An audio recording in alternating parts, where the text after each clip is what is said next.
Hello everyone, welcome back to my YouTube channel Graviton. पिछले lecture में हमने principle of superposition और उस पर बेस्ड कुछ न्यूमेरिकल प्रॉब्लम सॉल्व की थी।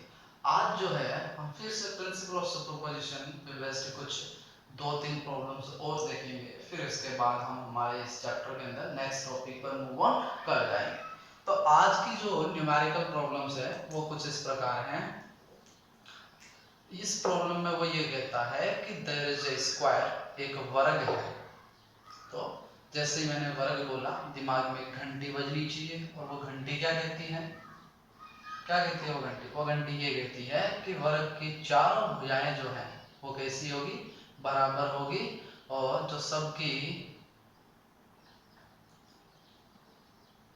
लेंथ है वो क्या होगी? सेम होगी। हमारा जो स्क्वायर है, वर्ग है, वो है ए बी सी डी, ये इसके वर्टिसेस हो गए। अब इनके चारों वर्टिसेस पे चार्ज पार्टिकल बैठे हैं, Q Q Q and Q. चारों पे क्या करे हैं? चार्ज पार्टिकल बैठे हैं, Q Q Q and Q. अब देखो, आपसे पूछ रहा है calculate the net force on any one of the charge. Problem क्या है? आपको क्या करना है? नेट फोर्स कैलकुलेट करना है ऑन एनी वन चार्ज। किसी भी एक चार्ज पार्टिकल पे आपको क्या करना है? नेट फोर्स कैलकुलेट करना है। इसके लिए मैं क्या करता हूँ? इसके लिए मैं देखो, सबसे पहले कोई एक पार्टिकल पकड़ लेता हूँ, कोई सा भी पकड़ो क्योंकि सारे सिमेट्रिकल रहेंगे। चाहे आप सी पकड़ोगे तो भी वही बात है, बी पकड़ोगे तो भी वही बात है। तो देखो, जब मैं सी बी को लेता हूँ, बी जो है बी पर ए की वजह से, देखो ए क्या करेगा? बी पर फोर्स लगाएगा। दोनों का नेचर कैसा है? सेम है तो इनके बीच में क्या होगा? रिपल्सन, प्रतिकर्षण। ए बी को क्या करेगा? दूर भागने को बोलेगा। जब ये दूर भागने को बोलेगा, यानी कि force on B due to A, वो कितना हो जाएगा? K Q square upon A square. इसको मैंने नाम दे दिया एफ। अब सिमिलरली मैं देखता हूँ जो सी है, वो भी क्या करेगा? बी पे फोर्स लगाएगा इस डायरेक्शन में। तो force on B due to C वो कितना हो जाएगा? वो हम देखेंगे। वो भी कितना होगा? के क्यू स्क्वायर अपॉन डिस्टेंस। इन दोनों के बीच की डिस्टेंस कितनी है? ए। के Q square upon A square. इसको भी मैंने क्या नाम दे दिया? एफ। अब बच्चा गलती क्या करता है कि वो इन दो की वजह से तो चार्ज फोर्स कैलकुलेट कर लेता है और फटाफट यहाँ से वो क्या करना चाहेगा कि इन दोनों का रिजल्टेंट निकाला तो सर ये देखो, इन दोनों का resultant vector F net is equal to क्या हो जाएगा? रूट 2f हो जाएगा। ये आंसर हो जाएगा ना। ऐसी गलती नहीं करनी। अब आप क्या करोगे? आपने दो चार्ज पार्टिकल तो देख लिए, तीसरा चार्ज पार्टिकल एक और बैठा है, कौन? डी। डी भी क्या करेगा? बी पर फोर्स लगाएगा। Force on D due to D कितना लगाएगा? K Q square upon distance का स्क्वायर। डिस्टेंस कितनी है? रूट 2 है। ये ए तो डायगोनल की लेंथ कितनी आ जाएगी? ए स्क्वायर प्लस ए स्क्वायर कितना हो गया? रूट के अंदर रूट 2 है। तो जब आप इसको सोल्व करोगे ये आ जाएगा के क्यू स्क्वायर अपॉन 2 ए स्क्वायर, यानी कि मैं इसको क्या लिख सकता हूँ? F by 2। कैसे? क्योंकि के Q square upon A square को मैंने क्या लिखा है? एफ। तो ये क्या होगा? F by 2। मतलब इस बॉडी पे तीन फोर्स लग रहे हैं, एक ये लग रहा है, एक ये लग रहा है और एक ये लग रहा है। अब मेरे को क्या करना है? नेट फोर्स कैलकुलेट करना है। तो देखो, सबसे पहले मैं क्या करता हूँ? इन दोनों का नेट फोर्स कैलकुलेट कर लेता हूँ। देखो ये पूरा एंगल कितना है? 90 डिग्री। और ये एंगल कितना है? 45। Vertically opposite angle, diagonal 45 degree के एंगल पे काटता है इसको। तो देखो 90 डिग्री पे दोनों फोर्स भी सेम है, तो इनका जो रिजल्टेंट आएगा वो भी 45 डिग्री के अलोंग ही आएगा। तो इन दोनों का जो F और F है, जब 90 डिग्री पे तो इनका नेट फोर्स कितना आ जाएगा? F नेट स्क्वायर कितना हो जाएगा? F net is equal to under root F1 square plus F2 square. सिर्फ यही रहेगा। आगे जो वो टर्म है 2F1 F2 cos थीटा, वो मैं इसलिए देखो यहाँ पे लिख तो देता हूँ एक बार, वो इसलिए नहीं लिख रहा क्योंकि जो एंगल है वो 90 डिग्री है। दोनों के बीच का एंगल कितना है?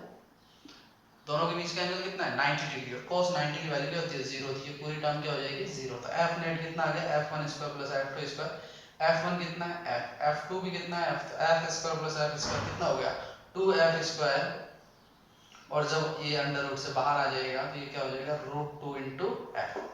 तो देखो इन दोनों का जो नेट फोर्स है, इन दोनों का, किन दोनों का? इन दोनों का। एक बार मैं इसकी बात नहीं कर रहा हूँ, सिर्फ इसकी बात कर रहा हूँ। इन दोनों का जो नेट फोर्स है वो कितना आ जाएगा? एफ डैश नाम दे दो इसको, √2 है। हेंस जो नेट फोर्स है, अब हम देख सकते हैं कि जो नेट फोर्स है वो किसके इक्वल होगा, इन दोनों के सम के इक्वल होगा, क्योंकि इन दोनों का रिजल्टेंट भी इसी लाइन के अलोंग है और एक जो तीसरा फोर्स है वो भी इसी लाइन के अलोंग है, दोनों की डायरेक्शन सेम है। आप क्या करो, दोनों को जोड़ दो, √2f प्लस f/2, f ले लिया कॉमन, √2 प्लस 1/2, एलसीएम लेके सोल्व कर दो, क्या आ जाएगा 2√2 प्लस 1/2, और ये हमारा क्या आ जाएगा नेट फोर्स। आसान सा काम है। मैंने यहाँ पे क्या किया है, मैंने पहले इन दो पार्टिकल का, इन दो फोर्सेस का वेक्टर सम निकाला, फिर इन दोनों को सीधा जोड़ दिया, क्योंकि इन दोनों की डायरेक्शन क्या आ गई सेम। सिर्फ इन दो का निकाला है तो इन दोनों के बीच का एंगल क्या होगा 90 डिग्री, और जो ये जो रिजल्टेंट आएगा √2 है वो इन दोनों के साथ कितने का एंगल बनाएगा, मिड से गुजरेगा, यानी कि 45 डिग्री का एंगल बनाएगा। तो इनकी डायरेक्शन सेम हो गई, इसके दोनों को डायरेक्टली क्या कर देंगे 8, नेट फोर्स कितना हो जाएगा F × 2√2 प्लस 1/2। तो हम इस तरीके से स्क्वायर कि किसी भी कॉर्नर में रखे चार्ज पर नेट फोर्स कैलकुलेट कर सकते हैं। हमारी जो नेक्स्ट प्रॉब्लम है वो कुछ इस प्रकार है कि A और B पे चार्ज A पे +q, B पे -q, C पे -q, D पे +q चार्ज रखा है, और आपको जो इसके सेंटर पे एक कैपिटल Q चार्ज रखा है, उस पर नेट फोर्स कैलकुलेट करना है। तो A और O एक दूसरे को क्या करेंगे, रिपेल करेंगे। तो इस पे देखो A क्या करेगा, O पे बैठे पार्टिकल को इस डायरेक्शन में जाने को बोलेगा, इस पे फोर्स लगाएगा F। सिमिलरली जो D है वो भी O पे बैठे पार्टिकल को क्या करेगा, दूर जाने को बोलेगा, मिलाने वाली लाइन के अलोंग ये भी फोर्स लगाएगा FD इस डायरेक्शन में। अब ये तो बात होगी किसकी, A और D की। अब हम बात करेंगे B और C की वजह से इस चार्ज पर लगने वाले फोर्स पर। B है उस पर चार्ज है -q, O पे चार्ज है +q।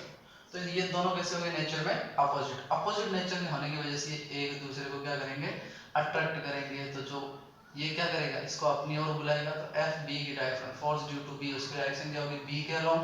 और सिमिलरली इसी प्रकार C भी क्या करेगा, इस Q को अपनी ओर अट्रैक्ट कराएगा और वो फोर्स लगाएगा अपनी ओर।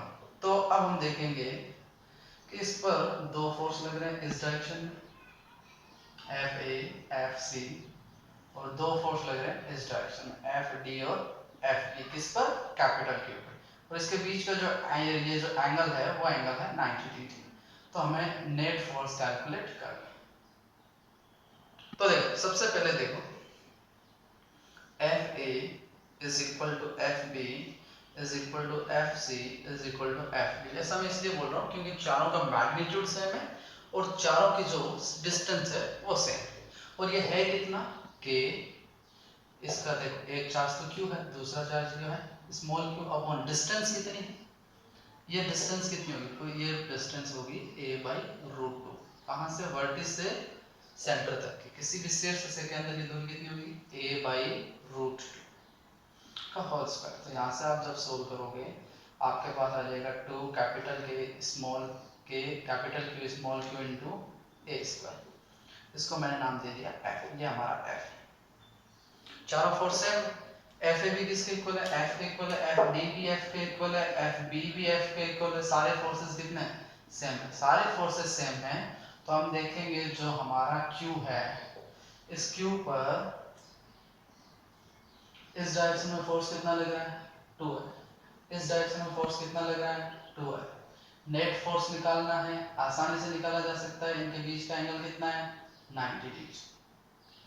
90 डिग्री जब एंगल हो, नेट फोर्स निकालना हो, अभी हमने थोड़ी देर पहले देखा फॉर्मूला क्या हो जाएगा, सिर्फ F1² प्लस F2² का अंडर रूट। कोस थीटा वाली टर्म हटा दी जाएगी क्योंकि कोस 90 की वैल्यू क्या होती है 0। F नेट कितना हो जाएगा, देखो F1 कितना है 2F, F2 कितना है 2F, 2F और 2F, देखो 2F का स्क्वायर और 2F का स्क्वायर, 4F², 4F² सोल्व करोगे क्या आ जाएगा 8F², यानी कि 2√2F, और F की वैल्यू कितनी है हमारी 2√2 capital K small q capital K capital Q into small q upon A², साथ में आगे 2 भी है।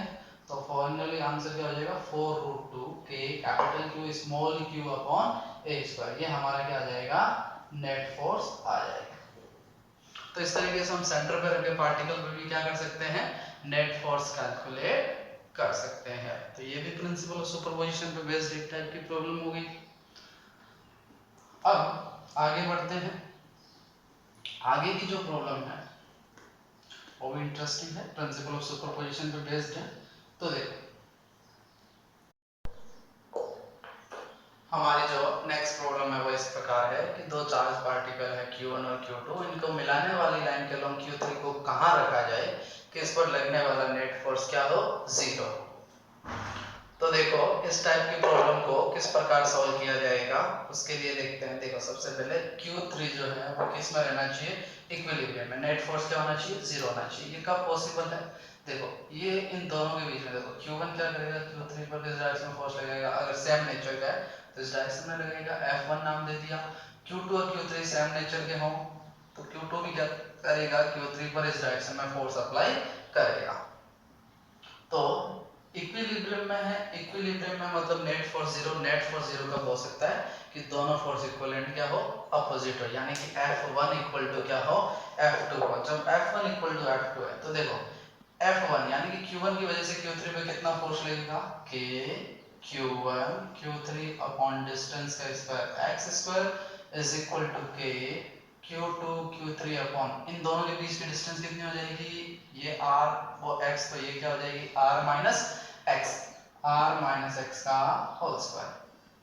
k Q3 से k और Q3 चला गया। अब जब हम इसको सोल्व करेंगे तो r minus X upon X का whole square is equal to क्या लिख सकता हूँ मैं, Q2 अपॉन Q1। इसको इधर ले आए और Q1 को इधर डिवाइड में भेज दिया, स्क्वायर हटेगा तो सामने क्या चला जाएगा, अंडर रूट आ जाएगा Q2 अपॉन Q1 और ये x को इधर भेज दिया तो r minus X is equal to x under root Q2 upon Q1 cross multiply कर दिया, माइनस एक्स को उधर भेज दिया तो r इज इक्वल टू क्या आ जाएगा, x plus X under root Q2 upon Q1।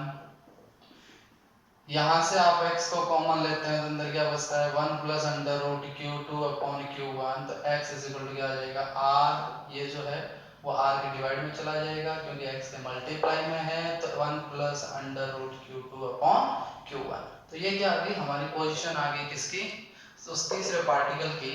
x कहाँ से डिस्टेंस है, Q1 से, Q1 के रेस्पेक्ट में तीसरे पार्टिकल की डिस्टेंस जहां पर उसका नेट फोर्स क्या होगा, 0 होगा। तो ये हमारी एक तरीके की ट्रिक बन गई, एक तरीके का फॉर्मूला बन गया जिसके हेल्प से हम फटाफट क्या कर सकते हैं, कैलकुलेट कर सकते हैं। कैसे, फॉर एग्जांपल Q1 है 8 कूलम, Q2 है 2 कूलम और इनके बीच की जो डिस्टेंस है वो है 15 मीटर। आपसे बोला कहां पर रखा जाए, तो फटाफट देखो x की वैल्यू इस फॉर्मूले से कैलकुलेट की जा सकती है, 1 plus under root Q2 upon Q1। तो x जो है r है हमारा 15, 1 प्लस Q2 कितना है 2, Q1 कितना 8, यानी कि ये कितना हो गया 1/4, अंडर रूट से बाहर आया क्या हो गया 1/2, तो 1 प्लस 1/2, तो ये कितना हो गया 15 अपॉन 1 प्लस 1/2 हो गया 3/2, तो ये 30/3 यानी कितना आ गया 10 सेंटीमीटर। मतलब इसको Q1 से 10 सेंटीमीटर की डिस्टेंस पे रखेंगे किसी भी चार्ज को तो वहां पर नेट फोर्स क्या होगा, 0 होगा। तो एक टाइप की प्रॉब्लम हमारी ये रहती है, वो हम उसका फॉर्मूला ट्रिक बोल सकते हैं जिससे हम फटाफट क्या कर सकते हैं, इसको कैलकुलेट कर सकते हैं। अब जो नेक्स्ट प्रॉब्लम है वो इसी का ही एक एक्सटेंडेड वर्जन बोल सकते हैं। इसमें और उस प्रॉब्लम में बस एक ही चीज का ध्यान रखना है। इस प्रॉब्लम में तो इसने बोला कि जो Q3 है वो इक्विलिब्रियम में रहना चाहिए। नेक्स्ट प्रॉब्लम है, पे अटेंशन, वो क्या कहता है देखो कि दो चार्ज पार्टिकल हैं, ओके, इसके बीच में तीसरा चार्ज पार्टिकल Q3 को कहां रखा जाए so that whole system is in equilibrium, whole system is in equilibrium, ऐसा हो तो देखो पूरा का पूरा सिस्टम इक्विलिब्रियम में रहना चाहिए। पता करना है क्या क्या, एक तो Q3 का नेचर कैसा होना चाहिए, इंपॉर्टेंट बात, एक तो ये पूछ रहा है। दूसरा Q3 की वैल्यू तो चलो वो नहीं पूछ रहा आपसे, अगर वो चाहता है तो Q3 की वैल्यू भी पूछ सकता है और वो तीसरे में इसकी पोजीशन भी पूछ सकता है। अब देखो यहाँ पे पोजीशन जो है x, वो मैं डायरेक्टली प्रॉब्लम देख के बोल सकता हूँ r/2। अगर इनके बीच की डिस्टेंस r है तो ये r/2 पे होना चाहिए। क्यों, क्योंकि दोनों कैसे हैं, सेम चार्ज है तो बैलेंस करना है तो डेफिनेटली मेरे को Q3 का रखना पड़ेगा, बीच में P रखना पड़ेगा। देखो ये रहा हमारा कैपिटल Q चार्ज इधर, कैपिटल Q चार्ज इधर, Q3 को मैं रखूंगा बीच में, ये डिस्टेंस रहेगी r/2 और ये भी डिस्टेंस कितनी रहेगी r/2। ये प्रॉब्लम सॉल्व करने की जरूरत नहीं है, अगर फिर भी आप करना चाहें तो आपको फॉर्मूला दिया जा चुका है, आप इससे कैलकुलेट कर सकते हैं। Q2 और Q1 सेम है तो कट जाएंगे, 1 + 1 2 हो जाएगा r/2।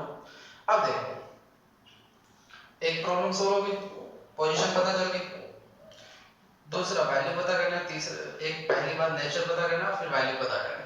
नेचर कैसे होना चाहिए, देखो सपोज मैं कहता हूँ ये प्लस हो, ये भी प्लस हो, ये भी प्लस हो, तो देखो सबसे पहले Q3 की बात करते हैं। कैपिटल इन दोनों के बीच में क्या होगा, रिपल्सन फोर्स लगेगा इस डायरेक्शन, नाम दे देता हूँ ABC FA, और B पे जो पार्टिकल है उस पर C वाले की वजह से फोर्स किधर लगेगा, इस डायरेक्शन में लगेगा, FC लगेगा इस डायरेक्शन में, ठीक है।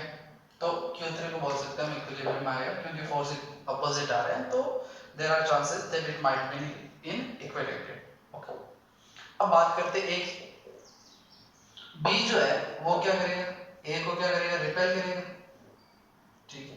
C जो है वो भी क्या करेगा, A को क्या करेगा, रिपेल करेगा। दोनों फोर्स क्या आ गए, सेम डायरेक्शन में, तो ये ऐड हो जाएंगे और किसी भी कंडीशन में यहाँ पर इक्विलिब्रियम नहीं होगा। क्यों नहीं होगा, क्योंकि सेम डायरेक्शन में फोर्स क्या हो जाएंगे, ऐड हो जाएंगे, तो नेट फोर्स इक्विलिब्रियम यानी कि नेट फोर्स हो जाना चाहिए 0, जो कि पॉसिबल नहीं है। तो तीनों जो चार्ज हैं, ये जो Q3 है वो इनके जैसे सेम नेचर का नहीं हो सकता। अब क्या करें, मैं इसको क्या कर देता हूं, ये मेरे जो Q हैं ये पड़े हैं कैपिटल Q, और मैं क्या करता हूं, यहाँ पर जो Q3 है इसको माइनस का Q3 लेके देखता है। तो देखो इसको जो माइनस का Q3 लेके देख के हम सोल्व करेंगे तो क्या कर पाएंगे, देखो ये जो A B और C है, तो देखो A जो है B पर बैठे पार्टिकल को अपनी ओर क्या करेगा, अट्रैक्ट करेगा, अपोजिट चार्ज है। C जो है वो भी B पर बैठे पार्टिकल को अपनी ओर क्या करेगा, अट्रैक्ट करेगा, बहुत अच्छी बात है, तो यहाँ पे इक्विलिब्रियम में हो सकता है। अब देखो बात करते हैं A की, A जो है B और A कैसा नेचर, अपोजिट है, अट्रैक्ट करेगा, तो B की डायरेक्शन क्या होगी, FB की डायरेक्शन B के टुवर्ड्स होगी, और जो C है वो भी क्या करेगा, A को क्या करेगा, रिपेल करेगा, क्योंकि दोनों के सेम नेचर में है, तो यहाँ पे ये क्या रह जाएगा, FC। तो देखो A यहाँ पे इक्विलिब्रियम में हो सकता है, यहाँ पर इक्विलिब्रियम पॉसिबल है। तो यहाँ से एक चीज पता चल गई, Q3 का जो नेचर है, nature of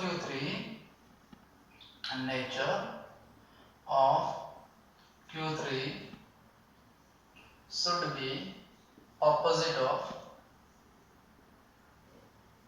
nature of capital Q के नेचर का क्या होना चाहिए, अपोजिट होना चाहिए।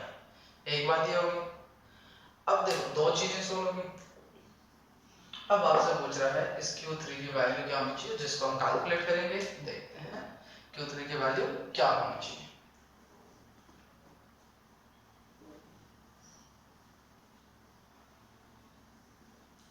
Q3 की वैल्यू कैलकुलेट कैसे करें, तो उसके लिए देखो हम बात करते हैं इधर,